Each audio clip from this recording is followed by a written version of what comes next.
This podcast is rated S for sexy and contains mature themes, explicit sexual content, and some freaky ass shit. So if your trigger warning list is longer than the schlongs in these books, protect your innocent ears from the salacious musings of this red hot pod. But if you're a pervy peach like us with one hand on your Kindle and the other between your folds, strap on, in, for the unhinged book club ride of your wet dreams. This is Between the Folds. Oh, and there's definitely going to be spoilers. Don't say we didn't warn you. Now, as for the rest of you freaky little strumpets, let's get into it. Welcome to the club. Pull up a seat. Between the folds where the kings all meet. Welcome to the club. Let's slip right through. Between the folds where literature is loose. Hey everybody, welcome to this week's edition of Between the Folds. I'm director of Drip Jess, and I'll be your commander and co-editor this week here with Lusty Lieutenant Lindsay. most likely to use semen as a hair conditioner, and Minister of Moisture Elisa. most likely to boldly go where no finger has gone before. That's something to be proud of. Yeah, It is. Well, you know what? I'm an adventurous little lady. as we're learning. All 5'4" of me. And just remember, as we give our overview, we listen and we don't judge. Except for when we do. Today we're going to be discussing Holiday for Six by Kelly Finley. 6 friends, 1 yacht. 6 nights of gift-triggered, boundary-destroying, partner-sharing debauchery, and more emotionally charged orgasms than anyone was prepared for. It's like if the White Lotus had less murder and more orgasms. 3 couples. 2 are already in a situationship with one another. One of the other couples is monogamous, yet curious. And they set sail for a New Year's getaway on one of their super yachts, where their itinerary includes role play, human trains, and enough body fluids that I now understand why cum blankets are a thing. Each night, someone unwraps a naughty gift. Each gift kicks off a new round of sexcapades. Thinks ropes, toys, fantasies, and more emotionally charged orgasms than anyone was prepared for. So I'm going to be real honest and reiterate, I'm not in this for the plot. I was here for the sex, which was very, very, very, very good. Very good. So, Ha-cha-cha. first couple is Charlie and Daniel. They are married. They've got 2 kids. They are in a monogamous relationship. Charlie, she owns like a security firm or something like that, and she is a former Marine.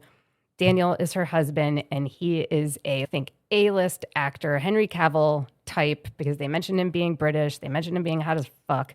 And they mentioned him playing like Superman at some point. Or Let's keep him as Henry superhero. Cavill, I mean, too. Literally, Henry Cavill is who I picture for pretty much anything. So. Right? He's so beautiful. And it, like, you know. Uh-huh. Okay. Also pro Henry Cavill. But our second couple is Cade and Reddix. Reddix is also a famous movie star.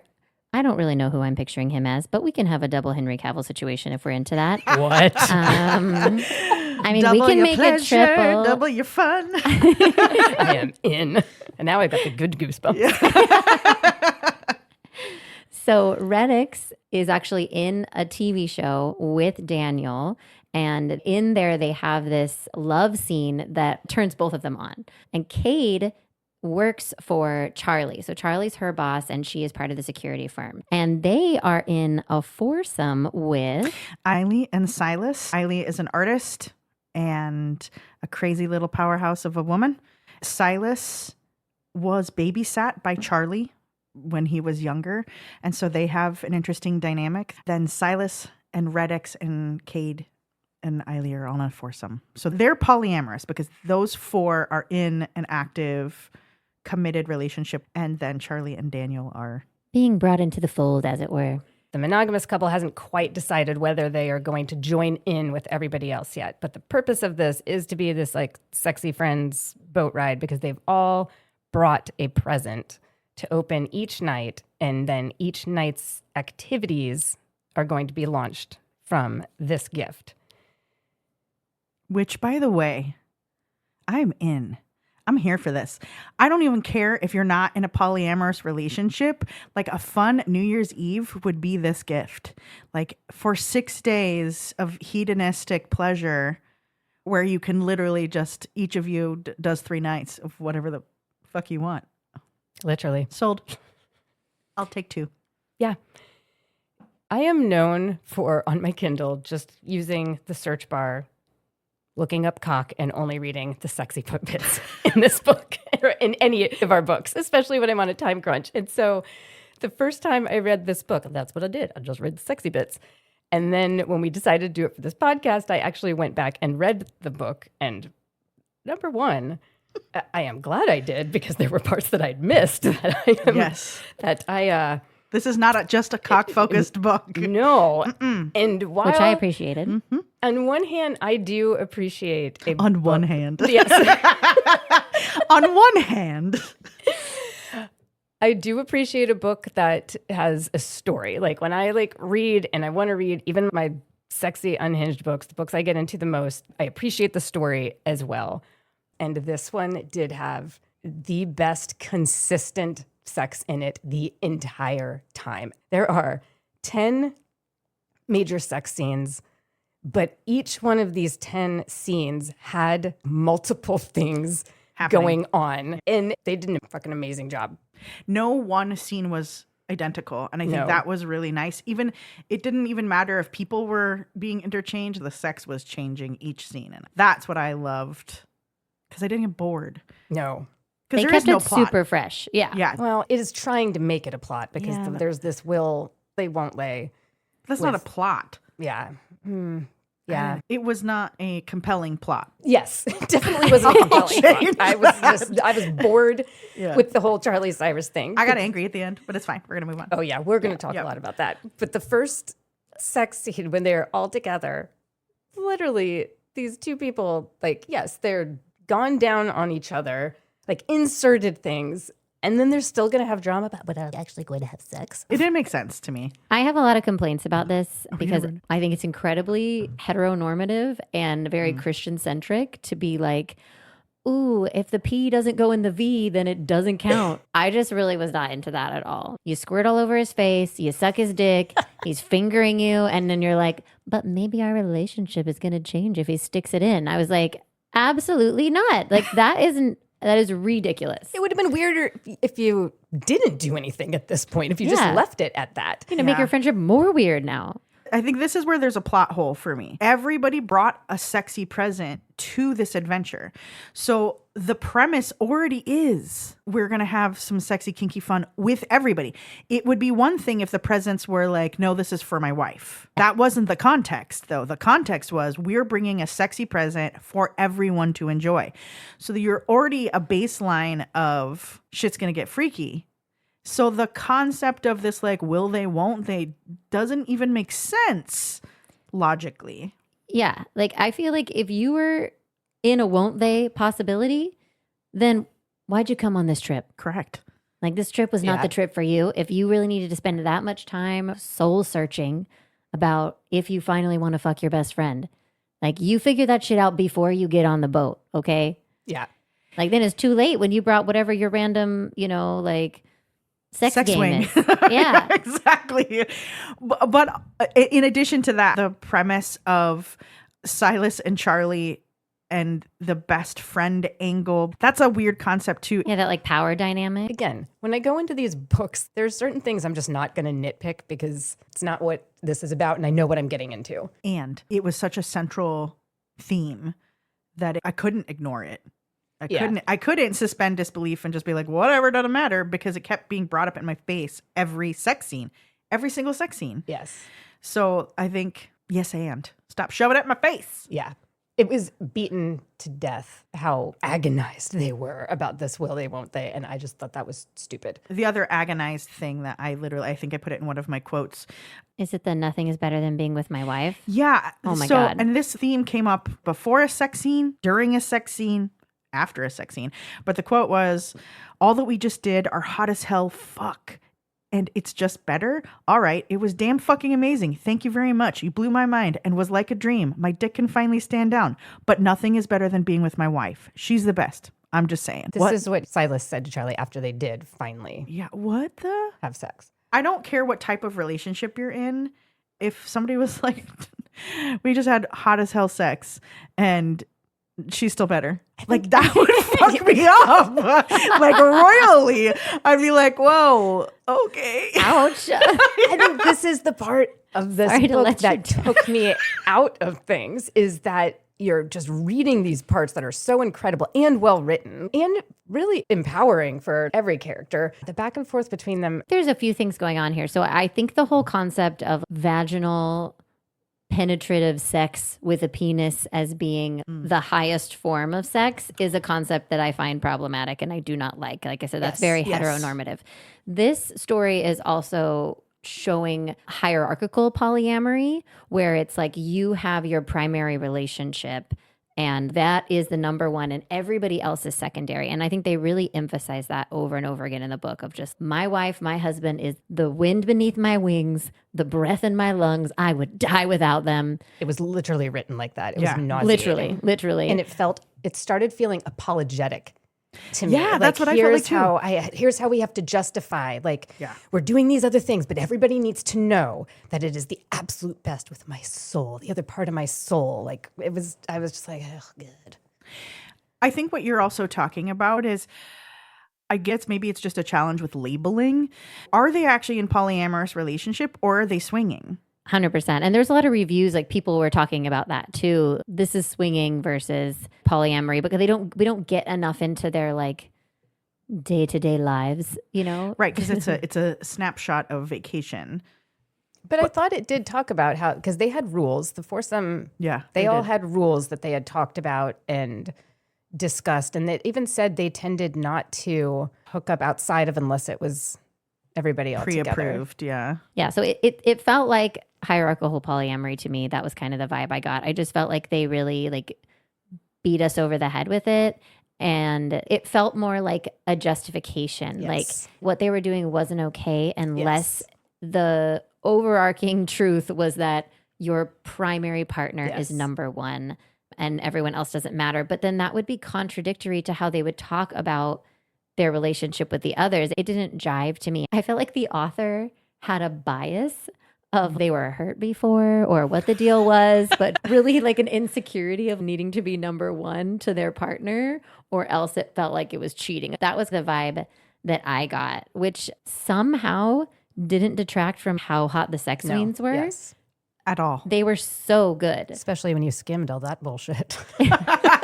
I don't usually read that way, but maybe that's the right way to do it. Yep. I think that she did a really good job of catching reactions of people like in real time. I think there was a lot of moments of like, what the fuck? I've never felt this before, which allowed me to feel that as well, if that makes sense. So this book, after almost 400 pages of everybody fucking hooking up, the most bizarre thing to me was to make 2 chapters at the end where you got to decide whether you wanted to read the chapter where Silas and Charlie actually did fuck or where they didn't. Yeah, so normally I do like a choose your own adventure situation. I read a lot of those books growing up and I think that is very fun, but I did not appreciate that at the end of this book. I was like, you're telling me that there is a world in which these people already fucked all this multiple buildup. times.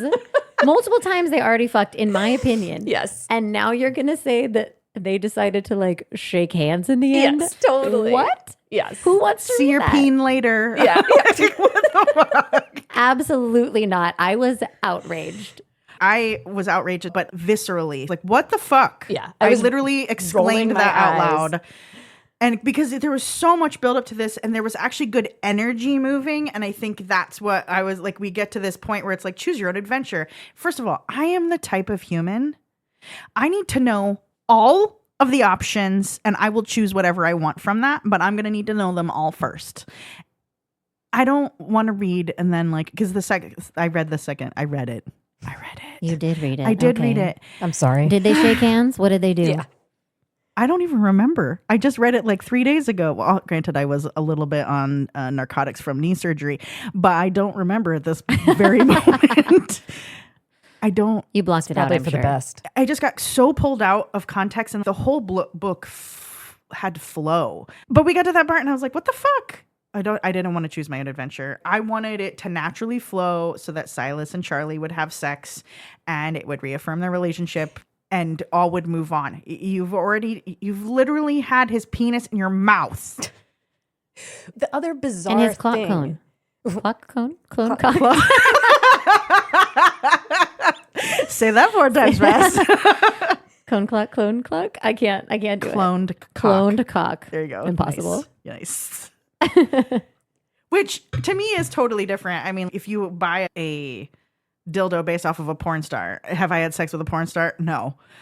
So the cloned cock thing feels kinky, but not closer. That was one of the presents they opened up, was like cock molds. So the guys all did the cock molds. She'd already fucked that. I think he'd fucked her with it, or his wife had fucked her with it. It was ridiculous. Also, it ended on the lamest sex scene. It was vanilla, like the missionary, I think, away from everybody else. I thought that was bizarre for all this like book around like everybody being together and exploring what that group play is, like, and how much we love our wives and just let's make sure of that. But then they went and fucked by themselves in a different room, like fucking weird. And all the other characters are invested in the will they, won't they storyline. And you're going to deprive them of that? Exactly. It was mean. That is rude. That is so rude. I mean, like in a bigger picture, I would question the continuity of that because everything else was so focused on we're all doing this together. And so like, but whatever, it is what it is. I think at some level. Because it was behind closed doors and it was in her and her husband's stateroom room in their bed. I was like, this feels very just, out of context. And then he got up and literally said, but don't worry, my wife is better. That's what fucked me up. I was like, nope, no, take that shit back. Yeah. Go away. And now you are a 5-year-old. Yeah. All right, let's talk about the other will they, won't they, because I did think this one I loved this was one interesting. So much. And the other will they, won't they was, so Charlie's husband, Daniel, who considers himself straight, like complete straight cis male, and really was struggling with this. Like, what does this mean that I am clearly having not just a physical reaction to our friend, but I actually really like him as well. And I thought it did do a good job of exploring his and his wife's kind of talking that through and thinking about that. And then the scene where it was a yes was my favorite scene in the whole fucking book. I even put the quote down here because I was like, oh shit. Yeah. So good. It is my most read. Yep.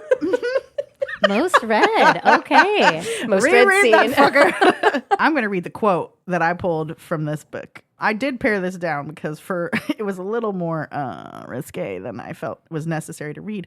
Setting the scene, Reddix has now entered Daniel. And then Daniel's saying this. It's shameless, and I only crave more of watching my gorgeous wife straddle me as Reddix moves my legs so she can lean forward and fit between us before she slowly sinks her tight, wet heat around me. Holy fuck, I roar, and the whole boat crew and the whole world can hear me. I go blind, losing my mind. If this is death, don't be afraid. That scene was so sexy and hot, and the amount of like stimulation happening to him was so fucking good. I was like, holy, all right. See, that's what I want on my tombstone. Then the buildup that she wrote between them and this sort of, are we going to allow ourselves to be free? There was a small section about like labels, like am I bi? I think he struggled with that, but they really just realized the labels were irrelevant. It doesn't fucking matter. And so like that lead up between those two characters was so good and intense. And then when they finally have sex, it's like, yes. And then you add his wife on top. Yes. And I was like, oh shit. Yes. Now we're talking. And what a way to go. If he really did die in that moment, can you imagine? Oh my God. Nope.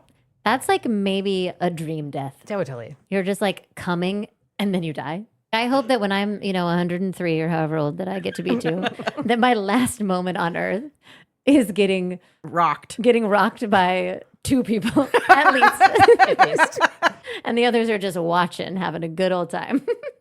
So I will say that was not my favorite sex scene. Oh, do tell. So chapter 7 is what I call Charlie gets my dream fuck ? So this is where we have Charlie. She's on the chaise. She's got Eiley eating her out, and she is fucking her with Silas's cloned vibrating cock. Silas is playing with Eiley's ass. Cade is pegging him. Charlie is sucking off Daniel and Reddix at the same time, and they're like playing with her tits and with each other. To me, I was like, Yes, exactly. I was like, is this my dream come true? That to me was the best scene. I was all about that. All my fantasies came true. I was Charlie in this scene. Can we talk about Charlie's waterfall effects? There is a lot of squirting discussion in this book. Oh my God. A lot. Charlie she is juicing literally all over the place every time she comes, and I bet she could hit a fan.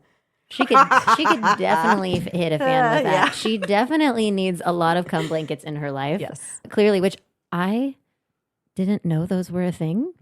I never heard of such a thing. I was always an old-fashioned lay a towel down kind of a gal. Do you live under a rock? Apparently, They're like I do. everywhere. Really? I've never heard of literally them never either. seen one. Okay, well, apparently I know. I am the Do you Minister live of under a Moisture. cum blanket? No, I use towels. Yeah. Towels are fine. And then I was like, after this, I was like, I maybe need to order some of these. I don't know. I looked them up. And they remind me of the towels we do use a lot at the beach that are kind of reversible, Yes. that have like a different, like a slick side to them and then like a absorbent side to them. So So can I tell you guys a funny story? There's a scene in the book where they talk about like their most embarrassing sexual moment. And I don't get embarrassed very easily. I was trying to think to myself, like, do I have a most embarrassing sexual moment? And I couldn't think of one. And I was asking Andrew, we were like out at the beach, we were floating in the water, and I was trying to have him help prompt me or like tell me one of his, like, so I could like, get the juices flowing, as it were. And Andrew saying things like, I don't know, like queefing, squirting. And I say aloud, louder than I meant to, because I was like treading water, So I was like Out in the middle of the ocean or a pool? in the middle of the ocean. And I say louder than I mean to. I don't know, squirting is hot. I looked over to my right, and there's a small child. Oh no! And his father just like floating right next to me. And I've just screamed about squirting. Did you do like I meant water guns. Water guns is fun. Nerf guns. I just like treaded my little self away. And Andrew and I just started laughing so hard. I couldn't stop. I nearly drowned. But luckily it's very shallow, so everything was fine. But that's one of my squirting stories. That's amazing. I appreciated the small attentions to details. Like they had gel packs on hand the next day to sit on, and Epsom salt. They did anal douche to prepare themselves. Like I found that they talked about these things without it being really clinical. I think they just made it normal. Yeah. Like it was a normal conversation instead of precious. I am glad that they brought it up though, because I think it's a real conversation to have, especially if they didn't know if they were going to have sex with each other for that weekend. But whatever, maybe it wouldn't. I've never had a holiday for 6. But now I'm prepared, I feel. I am ready to go. They also talked about, and I did do a little Googling of this, because I think Benoit balls are like fairly commonly known, but they were talking more about like these jade eggs, or also known as yoni eggs. And in the book, she makes reference to them. If you use them, you like orgasm harder. And so I went on a little spelunking on Google to find out, is that true? And basically the answer is the science does not support. In fact, it can actually cause problems if you're like constantly clenching down there. High risk for infection, like bacteria and fungal infections, because the stones are porous. And so even if you're cleaning them on the outside, they can be absorbing bacteria. So Benoit balls only then. So it seems the science is more in support of Kegels and pelvic floor exercises than it is on the balls. There were some things in here that I just pulled out that made me laugh very hard. The term dick drunk, I just thought was hilarious. And then also this phrase, I'm as confused as a fart in a fan factory. I was like, what the fuck does that mean? So there were so many lines that I would put in the category of lines that broke us in this episode. I was obsessed with the one-liners in this book. Yes. I thought it was so fun. I really enjoyed it because it kind of added this element of not taking itself too seriously. Another one I liked was, I'm like a horny Girl Scout wanting to share her cookies. Tag along for this erotic ride. And then another, honestly, they need Magnum cum laude condoms because praise their girth. I mean, it was just like liner after line. I have some, We're going to do the fuck, marry, yeet. Smash or pass round a little different. So I'm just going to throw out some things. And you guys tell me smash or pass. And if we want to have a discussion about that, we can. Being called baby girl. Pass. Pass. Hard fucking pass. And we talked about this last time, but I'm going to put a baby inside you. One of the complaints I have about this book, I had 3, and this is one of them. And it's actually a complaint that I have about some of these books in this genre. You'll have this kinky ass time the whole book. And then you get to the end and it's like, now let's have babies happily ever after. Yeah, I'm right? like, no, absolutely not. I did not come here for a now my happy ever after is I'm going to be a mom. Yeah. I don't care for that. And I did not appreciate that in this book. And if anyone tells me they're going to put a baby inside me, I'm going to scream and run away. Slamming my legs shut. Yeah, non-consensual. No, thank you. Sounded like you said sliming my legs shut. You know, whatever. Yeah, make it work. Maybe. It's a thick slime, but Gravy-esque, shall I say? Okay, similar along the baby girl vein, daddy. No. Nope. No. Same. No. I am also a hard pass on that. Although, when I drink a poppy soda, I always go, I poppy. And Ryan always goes, creepy. Yeah, I'm Team Ryan on that one. Referring to your lady bits as a red snapper. Interesting. Never thought of it. I don't mind a good a creative euphemism. Snatch joke. Yeah, a little fishy. I'm okay with it. Pearl thongs. I'm into the concept of it, but for some reason when I was reading it in this story, I was just like pearl panties, and I just like breezed right by. There were it. so many other things There was happening. a lot going on. There was a lot going on. I think here's the benefit maybe to having had to read this book twice. There was things I actually caught. So I was intrigued by this part. And yeah, this is what I was picturing. Oh, Yeah. Okay. So that would make more sense to me than Yes. yes. She just literally Yes. Googled this. It All looks I like did a was- thong, but the front part is just pearls. My brain was thinking like a full front panty with just pearls down it. And that's why I was like, I no. don't really care. But that I could see being interesting. Red wings. The shoe company? Definitely not. Talking about? Absolutely not. We're talking about menstrual blood, my Yes. friend, Oh. on the face. Oh. Getting your red wings is getting, like a person gets their red wings when they go down on somebody who's on their period. I'm fine with period sex all the way. Makes it feel better sometimes if you have cramps. But I'm a pass on that one. yeah, I'm not interested. So now I guess the question is, would I do it? And would I let someone else go down on me while I'm on my period? Sure, why not? Like, it's in their face. Would I do it? I don't know. All right. DP in one hole. Depends on the D. I'm gonna get 2 tiny little D's then that's just one. in my 1V. We might could make that work. But if you're giving me an average, let's just go straight up average. That's not a fantasy that I am into. I want to watch it, but I don't want to experience it. Yeah. I'll same. watch you, but I'm also not trying to have something large come out of that hole. That's not for me. One of the descriptors, I think, in this book, when they did the scene with DP in 1V, was the 2 men like getting to feel the sensation between Yes. them. And I thought that was so good, like sexy, and like, oh, I didn't even think about that. But also, I mean, really, size does matter. Yes. 100%, because as I constantly complain about, like the concept of lube in some of these things, and like the stretching is great, but like sometimes it's just like I personally don't want the pain on the back end. I get that fucking babies come out of there, but women also tear when they have babies. Correct. So Yeah. riddle me that.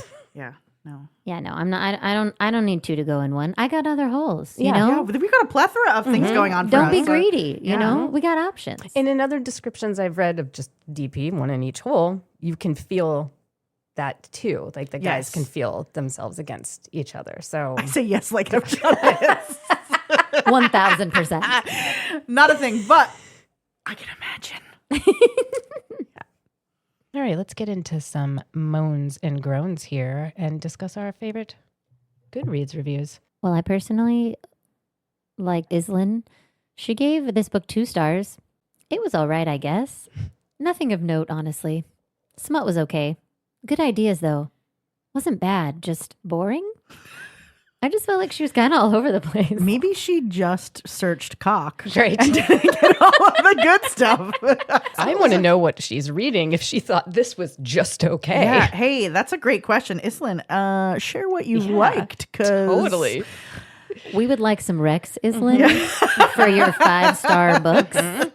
Elle, on the other hand, probably not going to listen to the podcast. She gave this book 2 stars, and she said that she needed a month of nonfiction to recover from the spice, suited to the more open-minded of readers. Oh, sweetie. Oh, I'm sorry. So yeah, you. this podcast is probably not for her, and that's okay. I had 2 that I thought were funny. 4 out of 5 stars. Ashley, warning. Don't read this if your partner isn't home or you don't have a stockpile of batteries. And then I think Candace said it best. 5 out of 5 stars. Strictly spank bank. End of sentence. Candace knows what's good. Yes. All right. So what's your spice level rating for this one? I mean, I'm going to give it 5 chili peppers. I think it's 5 chili peppers. I think it's 5 drippity drops. It's 5 gushes, one might say. Yeah. Yeah. This is a fun fact about me. I made a tally mark every time I got off reading this book. I love this. So I came 7 times reading this book. Wow. And then I'm giving myself a bonus 8th time because I started reading this book while we were at the beach in a public place. Yes. And I promptly put While it down. sitting next to me. And I was I like, warned her. well, this is not a beach read, is it? And I closed it right up. So I give this book 8 of my orgasms. And that is very impressive. I actually think it's the most I've ever come reading a book. Wow. So that is 1,000%. high praise, despite some of the complaints. Praise kink. Yeah. High praise kink. I'm a 6 spice level, even though that's not a thing. But I have a 10. Yeah, So. it's so spice is real good. And moisture, I was like, we're going to upgrade from a drip to like a fucking waterfall because that was hot. I gave the spice level 10 out of 5, and moisture meter is broken. It was just broken. It was like it's like The one fire of those hydrant. fire hydrant. Yes, that's exactly. What I was squirted gonna say. all over it, and it is Fire hydrant washed away. knocked off. It is like it doesn't know what to do with itself anymore. overall, like my genuine takeaway, I thought this was like delightfully silly and hot as fuck. Yeah. And I also hope someone puts that on my tombstone when I die. Like, that is my literal dream. That's a life well lived to me. We'll read again in a few minutes. Yes. Once everybody leaves my house. So what are we reading? Ooh, next week we'll be reading Sweet Berries by C.M. Nescasta. Just prepare yourself because there is a hot, nerdy, magical Mothman ready to chirp his way into your horny little hearts. Can't wait. I wish I could make a chirping noise. I would do that right now, but Try it. That's pretty good. Yeah, it's great. Not like my, what was it, my horse Your sound purr? before? Oh, my purr. Bye. bye. Well, that's it for this week's horny adventure. We hope you enjoyed this as much as we did, and don't forget to send us your unhinged recommendations for reads. Just slide into our DMs on Instagram and give us your smutty suggestions. Or for more information, past episodes, and all the juicy details, visit our website at betweenthefoldspodcast.com. And until next time, we'll see you between the folds. Welcome to the club, pull up a seat between the folds where the kings all meet. Welcome to the club, let's slip right through between the folds where literature is